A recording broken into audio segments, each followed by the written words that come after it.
Brought to you by KR Mangalam University.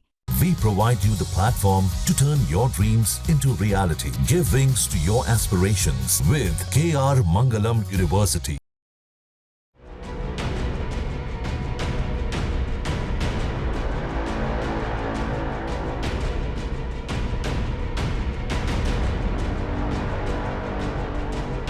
Delhi के शालीमार बाग विधानसभा ये वही विधानसभा है जहां से मुख्यमंत्री जीत कर आई और अब इस विधानसभा में रहने वाले जो लोग हैं उनके ऊपर भी कहीं ना कहीं डेमोलेशन का खतरा मंडरा रहा है। दरअसल ये इंदिरा बस्ती है, यहाँ पर जो लोग रह रहे थे उनके घरों पर नोटिस चस्पा किए गए, 15 दिन की मोहलत दी गई और ये साफ लिखा हुआ है कि 15 दिन के अंदर इन तमाम झुग्गियों को खाली कर दें और अगर खाली नहीं किया गया तो जबरन खाली करवा करके इनको डेमोलिश किया जाएगा और उसकी जिम्मेदार रेलवे नहीं होगी। ये साफ तौर पे इन जो नोटिस चस्पा किए गए उसमें लिखा हुआ है। इसके बाद से लोग कितने चिंतित हैं, परेशान हैं और यहाँ के लोग सोच क्या रहे हैं, क्योंकि वजीरपुर और जेलर वाला बाग आपने देखा किस तरीके का डेमोलिशन हुआ। अभी सर मन में क्या चल रहा है, कब से आप लोग रह रहे हैं, क्या हम तो यहाँ पे 25 साल से रह रहे हैं और कंडीशन ये कि चलो जैसे भी था ये तो हम चल रहे थे, आम आदमी पार्टी में जैसे भी बढ़िया चल रहा था। लेकिन अभी जब बीजेपी सरकार हुई है, दिल्ली की हर एक झुग्गी बस्ती जो है टूटती जा रही है और हमारे शालीमार बाग विधानसभा से जो इंदिरा कॉलोनी बस्ती है इस पर भी अब नोटिस लागू हो गई है कि चिपकाई गई हमारे शालीमार बाग में, जो कि अब हमें बहुत बुरा लग रहा है और बड़ा हम चिंतित है कि अब हम जाएं तो जाए कहाँ जाएं। जैसे हमारी झुग्गी टूटेगी तो हम बेघर हो जाएंगे जी। अब हमारे या तो कोई व्यवस्था करे सरकार या तो फिर ऐसे ही हमारा जीवन यापन हो। कहा तो शुरू में गया था जहाँ झुग्गी वही मकान, क्या इस हाँ, तरीके का प्रोसेस नहीं हुआ है ऐसा प्रोसेस हुआ था हमारे शालीमार बाग इंदिरा कॉलोनी से। श्रीमती रेखा गुप्ता जी स्वयं यहाँ पर आके बोली थी कि जहाँ भी झुग्गी वहीं मकान और ये बिल्कुल आप लोगों को रोड भी सुरक्षित कराया जाएगा और बिल्कुल सारी चीज़ की व्यवस्था, लाइट वाइट वगैरह की व्यवस्था दी जाएगी। लेकिन लाइटों की व्यवस्था तो हुई, लेकिन जैसे कि हुआ कि शालीमार बाग इंदिरा कॉलोनी से हमारी झुग्गी जो टूटने वाली है, 15 दिन की नोटिस आई कि 15 दिन में आपके शालीमार बाग इंदिरा कॉलोनी की झुग्गी टूट जाएगी जी। तो इससे हम बहुत ज़्यादा चिंतित हैं। अच्छा, मैं एक चीज और दिखाना चाहूंगा, जो वजीरपुर रेलवे लाइन के पास में डेमोलेशन हुआ वो पटरियों से चंद कदमों की दूरी पर ही लोग रह रहे थे, इसलिए डेमोलेशन किया गया था। अगर यहाँ पर मैं दिखाऊं तो दूरी काफी ज्यादा है, एक बाउंड्री वॉल भी बनी हुई है, यहाँ दीवार भी बनी हुई है जिससे लोग इस पटरियों के पास में ना जाएं और सुरक्षित रहें।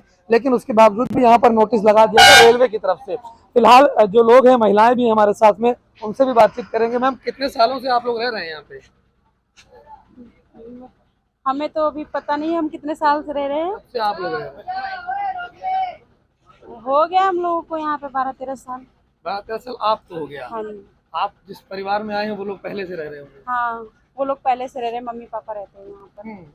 तो अभी की जो स्थिति है, जब नोटिस आप लोगों के पास आया उसके बाद कितना डर है, क्या हालात है? बहुत डर रहेगा झुग्गी तोड़ने का, और फिर इतनी गर्मी और बारिश का भी मौसम हो रहा है। इतनी गर्मी में लोग कहाँ सामान अपना निकाल के लेके जाएगा। और पहली बात तो झुग्गी कमरा किराए पे मिल भी नहीं रही है इतनी, और मिलेगी भी तो इतना खाने का ठिकाना है नहीं, कमरा किराया कहाँ से लोग देगा। आप लोगों के जो बच्चे होंगे, रोजगार होगा वो सब यहीं आसपास होगा, कैसे? यहीं पर है, कंपनी में काम करते हैं, कोई कोठी में काम करता है, कोई मंडी में काम करता है, यही रोजगार है बस, और क्या है। तो जो बात की जा रही थी जहाँ झुग्गी वहाँ मकान, और मुख्यमंत्री तो खुद आपके बोली थी, यहाँ पर खुद आकर उन्होंने बोला था, रेखा गुप्ता दीदी ने, कि मतलब कि जहाँ झुग्गी वहीं मकान। किसी ने बोला यहाँ पे कि बोर्ड दे दो, झुग्गी नहीं टूटेगा, तो वो भी वहीं पे मौजूद थी, तो उन्होंने बोला था कि जहाँ झुग्गी वहीं मकान। और अब जब ये नोटिस आया उसके बाद कुछ बातचीत हुई है? उसके बाद अभी कोई बातचीत ही नहीं हो रही है, कि हम ही लोग परेशान हो रहे हैं, वो तो अपनी चैन से बैठी हुई हैं उस जगह पर। लोगों की नींद उड़ी हुई है और इनका कहना है कि जिन्होंने वादा किया था कि जहां झुग्गी वहां मकान दिया जाएगा, वो लोग चैन से सो रहे हैं और इन लोगों की नींद उड़ी हुई है, परेशान है। क्या हालात हैं? घर में बातचीत हो रही होगी नोटिस आने के बाद, कितनी चिंता? हालात तो बेकार ही चल रही है। चिंता लगे, कहाँ जाएंगे, छोटे छोटे बच्चे हैं, वो भी पढ़ रहे हैं, हम गरीब आदमी हैं, क्या करेंगे। बोली थी मकान देंगे, मकान कुछ ना बोल रही हैं देने के। हमें बस इतना चाहिए, हमें जगह दे दे, जहाँ भी देंगी लेकिन हमें जगह दे दे, हम अपने रूम पे जाके वहाँ रहेंगे। मतलब यहाँ से हटने को तैयार हैं अगर जगह मिल जाए? जगह मिल जाएगा तो हम हट जाएंगे, क्यों नहीं। वहाँ के लोग हटे नहीं, उनको जगह मिला तो उन्होंने खाली कर दिया, तोड़ ताड़ दिया इन लोगों ने, सब गए नहीं क्या। हम भी ऐसे चले जाएंगे अगर दे देगा तो। आप लोग कब से, कितने साल हो गए ये बसे हुए? 30 साल हो गए। 30 साल। जब आप आए हैं तो उससे पहले जिस परिवार में आए वो लोग रह रहे थे? हमारे सास ससुर सब थे। सब लोग रह रहे थे। तो ये कई दशक पुरानी ये झुग्गी कॉलोनी है और इंदिरा कॉलोनी, इंदिरा बस्ती के नाम से ये जानी जाती है। मैम, आप भी लोग कब से रह रहे हैं यहाँ पे? कितना समय? 70 साल से रह रहे हम लोग। 70 साल से। 70 सालों से। तो अब अचानक ये नोटिस जो आ गया, इसके बाद कितनी बुरी हालत है? बहुत बुरी हालत है। कहाँ जाएंगे हम लोग, गरीब इंसान, बच्चे पढ़ते हुए स्कूल में, बच्चे के स्कूल छूट जाए, कहाँ जाएंगे? और सड़क पे घूमेंगे बच्चे लोग और पढ़ाई छूट जाएगी। गरीब इंसान है, मासूम बच्चे है। अच्छा, मुख्यमंत्री इसी विधानसभा से आती हैं। हाँ, और उन्होंने भी कुछ बातें कही होंगी। कहे था जो मकान टूटेगा झुग्गी मिलेगी यहाँ पर। जो झुग्गी है, लोग जाएंगे नहीं, सड़क पे घूमेंगे हम लोग।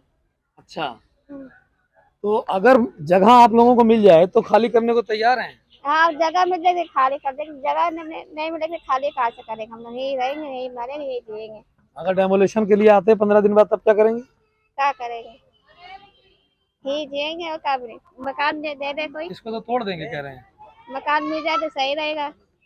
मकान झुग्गी के बदले मकान मिल जाए। हाँ। तो लोगों की मांग है कि जहां वो रह रहे हैं 40-40, 50-50 सालों से, उसी जगह पर अगर इनको तोड़ा जाता है और कुछ ही दूरी पर इनको बसाने के लिए कोई जगह या फिर कोई मकान दे दिया जाता है, तो ये लोग इस जगह को खाली करने के लिए तैयार हैं, क्योंकि इनके बच्चों की पढ़ाई यहीं आसपास है।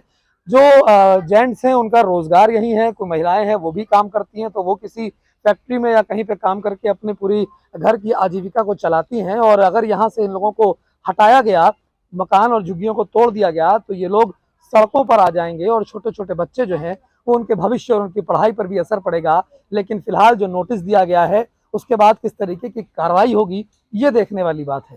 हर्षित मिश्रा, दिल्ली।